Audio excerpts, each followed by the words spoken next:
Hey guys, it's division time. So before we start throwing decimals into our dividend, and let's just really quickly talk about, here's your dividend, this was your divisor, your answer is your quotient, just a little vocabulary refresher. Before we start throwing decimals into your dividend down here, we are going to review the algorithm. So that was divide, multiply, subtract, bring down, and we're going to use whole numbers. The focus today is we're going to be looking at the remainders. So when I taught this to you previously, we got remainders and we just said, okay, what is a remainder? Well, we're taking out groups of 5. If we can't take out a whole group of 5, well, then that's the stuff that's left over. That's a remainder. Well, if you think about what a remainder is, it's just part of a group, part of a whole. Part of a whole should make that your brain, start lighting up, right? We know parts of wholes. Parts of wholes, well, fractions are parts of wholes, and so are decimals. So if you typed this in on a calculator, you'd probably expect to get a decimal because 5 does not go into 31 equally. We don't need a calculator to do that, though. We are going to use our knowledge of decimals and the standard algorithm with these whole numbers, and we are going to answer this question without a remainder. We're going to get all the way to the end of the actual question. So you might start off by going, okay, 5 into 3 goes in 0 times. I put a 0 up there, or you may just skip that step because we know that 5 goes into 31 6 times because we know our multiplication facts. And then we would go, okay, I divided, now I multiply. 6 times 5 is going to give me 30. And then I subtract, and I have one remainder, right? Yes, you do have one remainder, but I want to know what decimal represents that portion of the whole. So I'm not going to call this a remainder. Instead, what I'm going to do is I'm going to recognize that whole numbers have decimals in them, don't they? We know that. So this number 31 here has got a decimal in it.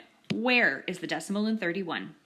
Hopefully you're all pointing or yelling at me that it goes after the 1. So here is my decimal. And you're going to learn this in the next couple of lessons, that if we have a decimal in our dividend, all we have to do is pop the decimal up into our quotient line, and then we continue on with our dividing. So I'm going to do that right now. I'm going to pop my decimal up into the answer line, and then I'm going to start adding zeros. We know that 31 and 0 tenths is equivalent to 31. And I mean, really, there's zeros forever. We don't have any hundreds or thousands, but we don't need to put those zeros in there right now.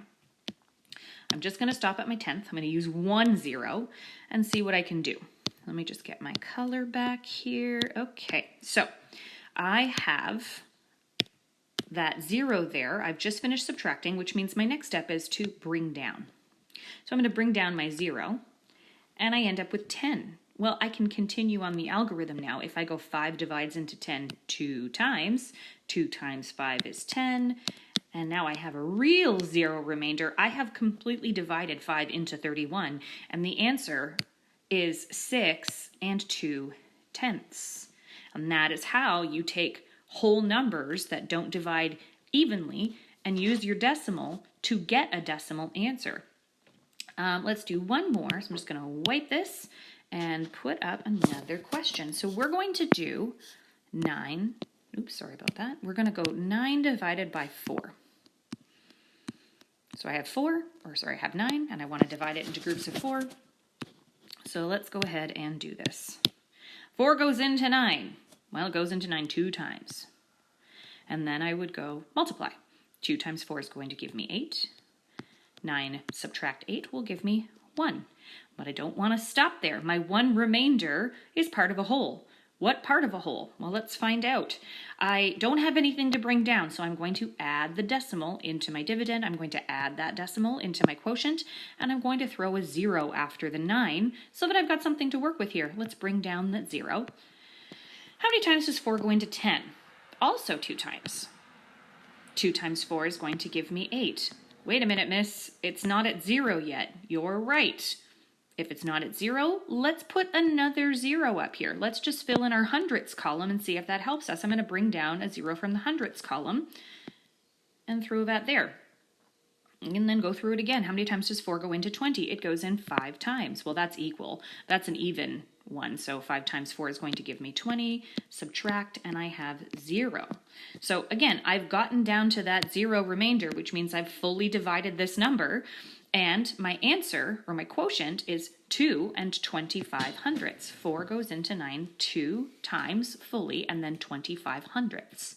And that's how you do that.